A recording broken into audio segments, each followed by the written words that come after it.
Anyway, today I just very briefly want to return to a horrible sex book outrage at GB News, which was still going on yesterday. They managed to get hold of a copy, which people like Tory boy Pierce and others in the studio were getting very indignant about.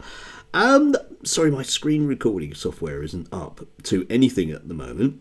So you'll have to look at the link down below. But four people on the panel who were melting down, and Tonya Buxton, who is a woman who's famous for basically running a restaurant and posing in a bikini, but whose qualification apparently here is that she's a mother, suggested that the authors probably are paedophiles, a la, Graham Linehan. And,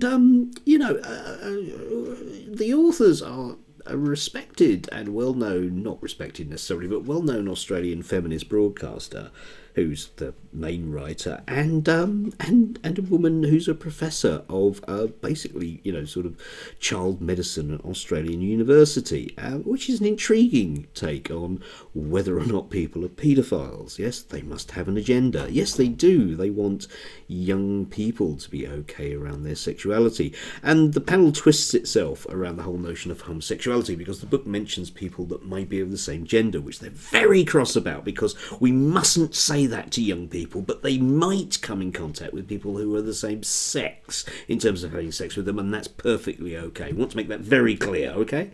And you just think to yourself, yeah, that's the editorial line, isn't it? But I was thinking back to all of those kind of PHSE lessons that I've done in the past with young people, and young people do want to do a number of things. First of all, they want to try and embarrass you as an adult, because they automatically assume that they're less embarrassed about sex than you are. Not in my case, they're not.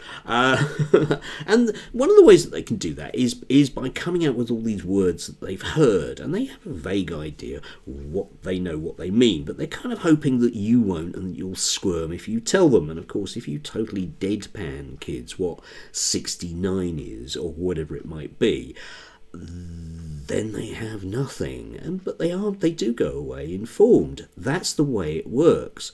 Ask teachers that do that with a group of, year 9 boys, or hell of hell, year 10 girls. Sir, are you gay, sir? No, I failed the audition. I wasn't good looking enough. See, I've had a lot of practice at this. Anyway, do watch it, because it's just classic Mary Whitehouse stuff.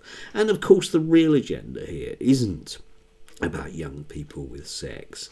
It's about reining in professionals that are doing things that we don't like. Yeah? Well, good. Let's go back to the good old days when kids had to learn about sex from their mates. And I do meet a lot of young people that do that. And they'll end up being parents way before they want to be. Anyway, do have a lovely Wednesday if you can. I will struggle today. I've got another one of those low-level cold things, which is hacking me off. Hacking. Anyway, have a lovely day.